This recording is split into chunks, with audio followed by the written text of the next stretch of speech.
Bugun men sizga 1 iyulgacha albatta tekshirib qo'yishingiz kerak bo'lgan juda muhim masalalarni tushuntiraman. Bu ma'lumot faqat tadbirkorlarga yoki faqat pensionerlarga tegishli emas. Bu uyda kommunal to'lov qiladigan, bank kartasidan foydalanadigan, kredit olgan, soliq to'laydigan, nafaqa yoki subsidiya kutayotgan, mashinasi bor, ish haqi oladigan deyarli har bir odamga tegishli. Agar siz iyulgacha ayrim hujjatlarni, to'lovlarni yoki arizalarni tartibga keltirmasangiz, keyin ortiqcha jarima, navbat, rad javobi yoki pul yo'qotish holatiga duch kelishingiz mumkin. Shuning uchun videoni oxirigacha ko'ring. Men hammasini oddiy tilda, qadam-baqadam tushuntiraman. Avval qanday edi? Endi nima o'zgaryapti? Kimlar xavotir olish kerak? Kimlar uchun bu o'zgarishlar xavfli emas? Qaysi joylarda odamlar eng ko'p xato qiladi va iyulgacha aniq nima qilish kerak? Kanalga hoziroq obuna bo'ling, like bosib qo'ying. Chunki bunday ogohlantirishlar ko'p odamni ortiqcha xarajatdan saqlab qoladi. Har yil iyul oyidan boshlab ko'plab sohalarda yangi tartiblar kuchga kiradi yoki eski tartiblar qayta ko'rib chiqiladi. Odamlar odatda buni kech bilib qoladi. Masalan, kimdir kommunal to'lovini vaqtida tekshirmaydi. Keyin qarzdorlik chiqib qoladi. Kimdir soliq kabinetiga kirmaydi. Keyin jarima hisoblanganini ko'radi. Kimdir kredit shartnomasidagi foiz, sug'urta yoki to'lov jadvalini tekshirmaydi. Keyin bankdan qo'ng'iroq kelganda hayron bo'ladi. Kimdir subsidiya, nafaqa yoki kompensatsiya uchun hujjat topshirishni kechiktiradi. Keyin ariza keyingi oyga qolib ketadi. Avval ko'p ishlar qog'oz shaklida, mahalla, idora yoki banka borib hal qilinadi. Hozir esa ko'p jarayonlar elektron tizimga o'tyapti. Bu bir tomondan qulay, uydan chiqmasdan ariza yuborish, qarzdorlikni ko'rish, ma'lumotnomani yuklab olish mumkin. Lekin ikkinchi tomondan xavf ham bor. Tizimda noto'g'ri ma'lumot tursa, siz buni bilmasangiz, qaror ham shu noto'g'ri ma'lumot asosida chiqadi. Masalan, sizning nomingizda eski qarzdorlik turgan bo'lsa, subsidiya rad etilishi mumkin. Yoki kadastrda uy maydoni noto'g'ri ko'rsatilgan bo'lsa, soliq boshqa summada hisoblanishi mumkin. Yoki telefon raqamingiz bankda eski bo'lsa, muhim SMS sizga kelmaydi. Iyul oyidagi asosiy o'zgarishlarning mazmuni shuki, davlat xizmatlari, to'lovlar, jarimalar, imtiyozlar va shartnomalar bo'yicha ma'lumotlar yanada ko'proq elektron bazalar orqali tekshiriladi. Shuning uchun men bugun sizga bitta muhim fikrni aytaman. 1 iyulgacha hujjatlaringiz, qarzdorliklaringiz, shaxsiy ma'lumotlaringiz va arizalaringizni tartibga soling. Bu ishni keyinga qoldirmang. Birinchi navbatda kommunal to'lov qiladigan barcha oilalar e'tiborli bo'lishi kerak. Elektr, gaz, suv, issiqlik, chiqindi to'lovi bo'yicha shaxsiy hisob raqamingizni tekshirib chiqing. Ko'pincha odamlar bitta xatoga yo'l qo'yadi. Men har oy to'layapman, demak qarzim yo'q deb o'ylaydi.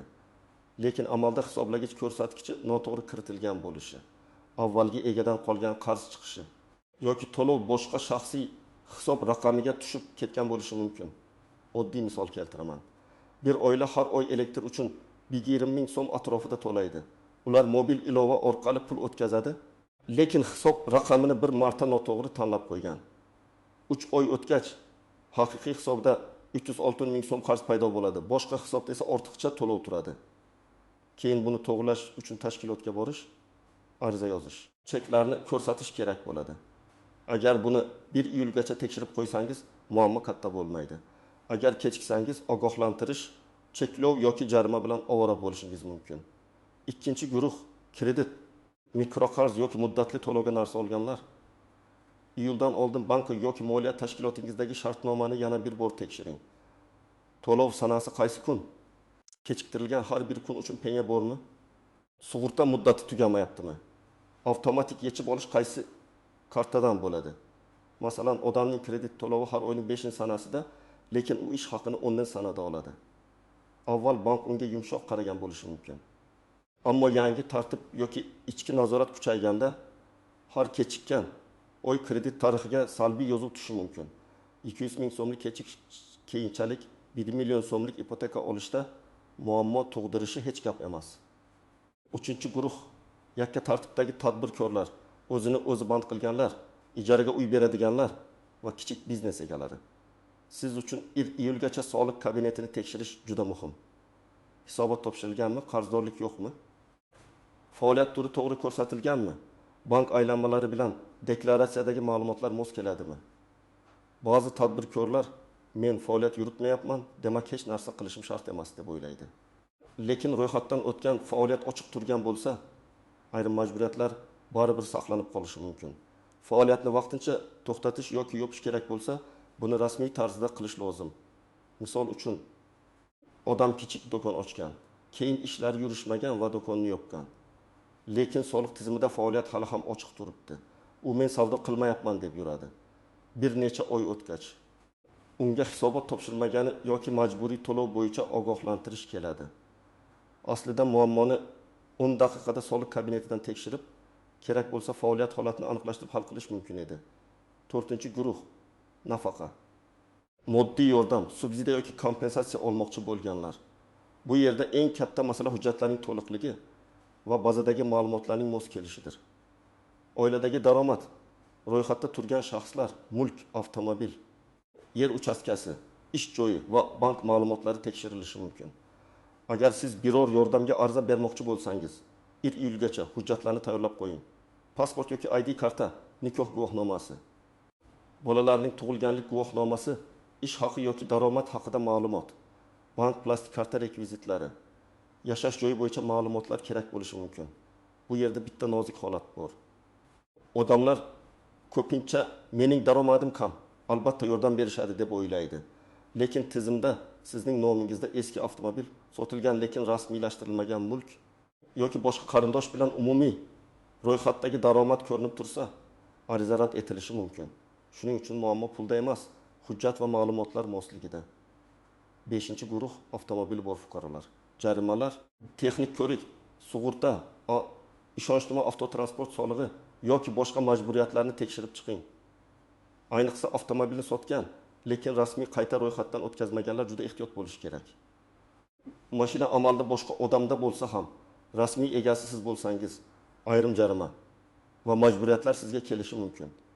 Men mashinani sotib yuborganman degan gap og'zaki kelishuv bo'lsa, bu sizni himoya qilmaydi. 6-guruh ijarachilar va uyini ijaraga beruvchilar. Ijara shartnomasi rasmiylashtirilganmi? Muddati tugamayaptimi? Kommunal to'lovlarni kim to'laydi? Depozit qaytarishi shart yozilganmi? Uy egasi soliq bo'yicha majburiyatini biladimi? Iyuldan keyin elektron nazorat kuchaysa, norasmiy kelishuvlar ko'proq muammo keltiradi. Masalan, ijarachi 3 oy yashaydi, gaz va elektr katta qarz qoldiradi, keyin chiqib ketadi. Shartnoma bo'lmasa isbotlash qiyin yoki uy egasi ijara pulini naqd ber deydi. Keyin nizo chiqsa, ijarachi to'laganini isbotlay olmaydi. Eng to'g'ri yo'l yozma shartnoma, to'lovni iz qoldiradigan usulda qilish. Kommunal hisoblarni alohida ko'rsatish. Agar sizning barcha to'lovlaringiz vaqtida bo'lsa, soliq qarzingiz yo'q bo'lsa, kredit to'lov jadvalingiz aniq bo'lsa, hujjatlaringiz yangilangan bo'lsa, ID karta va telefon raqamingiz barcha tizimlarda to'g'ri bo'lsa, siz haddan tashqari xavotir olishingiz shart emas. Lekin baribir tekshiruv qilish zarar qilmaydi. Chunki muammo ko'pincha odamning o'zidan emas, tizimdagi xatodan kelib chiqadi. Bitta noto'g'ri raqam, bitta eski manzil, bitta yopilmagan hisob yoki bitta eski qarzdorlik keyinchalik katta noqulaylik tug'dirishi mumkin. Men odamlarni qo'rqitmoqchi emasman. Mening maqsadim oddiy. 1-iyulgacha siz o'z holatingizni bilib oling. Chunki bilgan odam oldindan choralar ko'radi, bilmagan odam esa muammo chiqqandan keyin yuguradi. Farqi juda katta. Endi eng muhim nozik jihatlarni tushuntiraman. Birinchi nozik jihat. To'langan pul har doim ham qarz yopildi degani emas. Siz chekni saqlashingiz kerak. Mobil ilovada to'lov tarixi bor bo'lsa ham skrinshot qilib qo'yish foydali. Ayniqsa katta summa to'lagan bo'lsangiz, olib berilmagan. Masalan, 20 million so'm yoki undan ko'p chekni alohida papkada saqlang. Chunki tizimda uzilish bo'lishi, to'lov kech tushishi yoki noto'g'ri hisobga ketishi mumkin. Ikkinchi nozik jihat, og'zaki kelishuv sizni himoya qilmaydi. Qo'shnim biladi. Uy egasi bilan gaplashganmiz. Bank xodim aytgandi, ustaga pul bergandim degan gaplar hujjat bo'lmasa keyin isbot bo'lmaydi. Shartnoma, ariza, chek, SMS, elektron xabar qabul qilinganligi haqida tasdiq bo'lishi kerak. Har qanday muhim masalada iz qoldiring. 3-nozik jihat, ariza berish bilan masala hal bo'lmaydi. Arizangiz qabul qilinganmi? Raqami bormi? Ko'rib chiqish muddati qancha? Javob qayerga keladi? Rad etilsa qanday shikoyat qilish mumkin? Bularni bilishingiz kerak. Ko'pchilik ariza topshiradi va kutadi. keyin ma'lum bo'ladiki, ariza qaytarilgan, hujjat yetishmagan yoki telefon raqami noto'g'ri bo'lgani uchun xabar kelmagan. Shuning uchun ariza berganingizdan keyin holatini kuzating. 4-nozik jihat. Qarzdorlik kichik bo'lsa ham muhim bo'lishi mumkin. Masalan, 10.000 so'm chiqindi to'lovi, 30.000 so'm penga, 20.000 so'm soliq qoldig'i. Odam bu arzimagan pul deb qaraydi. Lekin ayrim tizimlarda qarzdorlik borligi faktining o'zi muhim. Sizga ma'lumotnoma kerak bo'lganda, subsidiya so'raganda yoki hisobni yopmoqchi bo'lganda shu kichik qarz yo'lingizni to'sib qo'yishi mumkin. 5-nozik jihat, oilaviy ma'lumotlar muhim. Nafaqa, subsidiya yoki moddiy yordam masalasida faqat sizning daromadingiz emas, oilangiz tarkibi, ro'yxatda turganlar birga yashash holati ham ahamiyatli bo'lishi mumkin. Masalan, ota-onasi bilan bir uyda ro'yxatda turgan yosh oila amalda alohida yashashi mumkin. Lekin tizimda ular bitta manzilda ko'rinadi. Bu holatda qo'shimcha hujjat yoki izoh talab qilinishi mumkin. Oldindan tayyorlanmasangiz, ariza rad etilgandan keyin vaqt yo'qotasiz. 6-nozik jihat, bank kartasi va telefon raqami. Bugun ko'p xizmatlar SMS kod, mobil ilova va bank karta orqali ishlaydi. Agar telefon raqamingiz boshqa odam nomida bo'lsa, eski raqam bo'lsa yoki bankdagi raqam yangilanmagan bo'lsa, siz muhim xabarni ola olmasligingiz mumkin. Ayniqsa yoshi katta ota-onalarimizda shunday muammo ko'p uchraydi. Karta bor, lekin telefon farzandining nomida SMS keladi. Lekin egasi tushunmaydi. Natijada to'lov, ariza yoki tasdiqlash jarayoni to'xtab qoladi. Endi aniq qadamlarni aytaman. Birinchi qadam, shaxsiy hujjatlaringizni tekshiring. ID karta yoki pasport muddati o'tmaganmi? Yashash manzilingiz to'g'rimi? Nikoh, tug'ilganlik, kadastr, haydovchilik guvohnomasi kabi hujjatlarda familiya, ism, otasining ismi bir xil yozilganmi? Ba'zan bitta harf xatosi ham elektron tizimda ma'lumot topilmasligiga sabab bo'ladi. Ikkinchi qadam, kommunal hisoblarni tekshiring. Elektr, gaz, suv, issiqlik va chiqindi bo'yicha shaxsiy hisob raqamlariga kiring. Hisoblagich ko'rsatkichlarini solishtiring. Agar farq bo'lsa, darhol xizmat ko'rsatuvchi tashkilotga murojaat qiling. Qo'lingizda oxirgi to'lov cheklari, hisoblagich rasmi, shaxsiy hisob raqami bo'lsin. Agar u yangi olingan bo'lsa, avvalgi egadan qolgan qarz yo'qligini albatta tekshiring. 3-qadam, bank va kredit majburiyatlarini tartibga keltiring. Kredit shartnomangizni ochib, to'lov sanasi qolgan asosiy qarz, foiz, penya, sug'urta va kata ma'lumotlarini ko'ring. Agar to'lov sanasi sizga noqulay bo'lsa, bankdan uni o'zgartirish imkoniyatini so'rang. Agar kechikish bo'lgan bo'lsa, darhol yopib.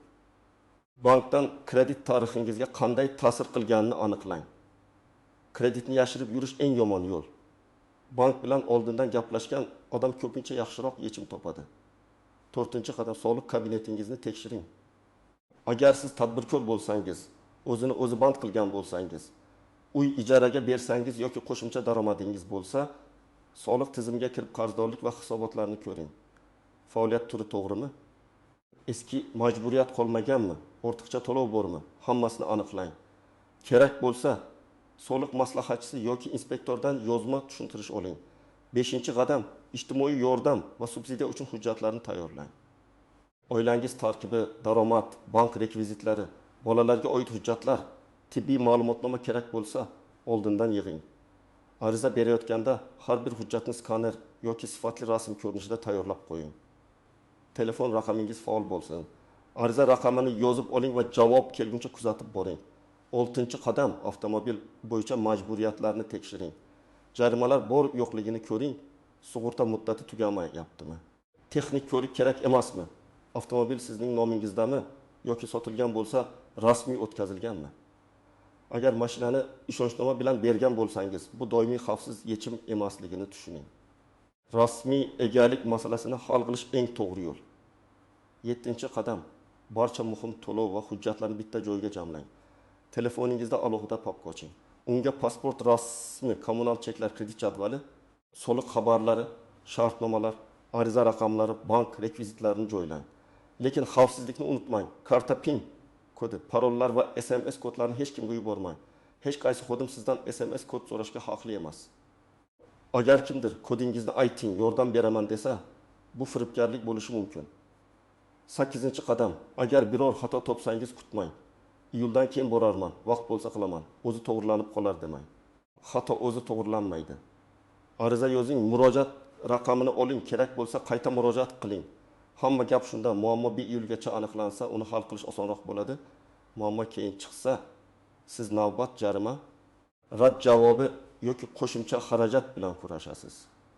Yana bir muhim maslahat, ota-onangiz yoshi katta qarindoshlaringiz va internetdan yaxshi foydalana olmaydigan yaqinlaringizga yordam bering. Ko'pincha eng katta zarar aynan ularga tegadi. Ular SMSni o'qimaydi, ilovaga kira olmaydi, qarzdorlikni ko'rmaydi, firibgar qo'ng'iroqqa ishonib qoladi. Bir kun vaqt ajrating, ularning kommunal to'lovlari, bank kartasi, nafaqasi, telefon raqami va hujjatlarini tekshirib bering. Bu juda katta savob va amaliy yordam bo'ladi. Demak, iyulgacha eng muhim vazifa hujjatlaringizni, kommunal to'lovlaringizni, kreditlaringizni, soliq holatingizni, subsidiya yoki nafaqa hujjatlaringizni, avtomobil va ijara masalalaringizni tekshirib chiqing. Bu ish ko'p vaqt olmaydi, lekin sizni keyinchalik katta muammo va ortiqcha xarajatdan saqlashi mumkin. Men ekspert sifatida sizga shuni maslahat beraman. Bugunoq telefoningizni oling, kerakli ilovalarga kiring, qarzdorliklarni ko'ring, shartnomalarni tekshiring, hujjatlarni bir joyga jamlang. Agar nimadir tushunarsiz bo'lsa, rasmiy tashkilotga murojaat qiling. Faqat mish-mish va tanishlarning gapiga tayanmang. Izohlarda yozing. Sizningcha iyul oyidagi eng muhim o'zgarish qaysi sohada bo'ladi? Kommunal to'lovlarmi, kreditlarmi, soliqlarmi yoki subsidiya masalasimi? Fikringizni qoldiring. Boshqalarga ham foydasi tegadi. Video foydali bo'lgan bo'lsa like bosing, kanalga obuna bo'ling va yaqinlaringizga yuboring. Chunki bitta vaqtida ko'rilgan video kimnidir jarimadan, kimnidir rad javobidan, kimnidir katta pul yo'qotishdan saqlab qolishi mumkin.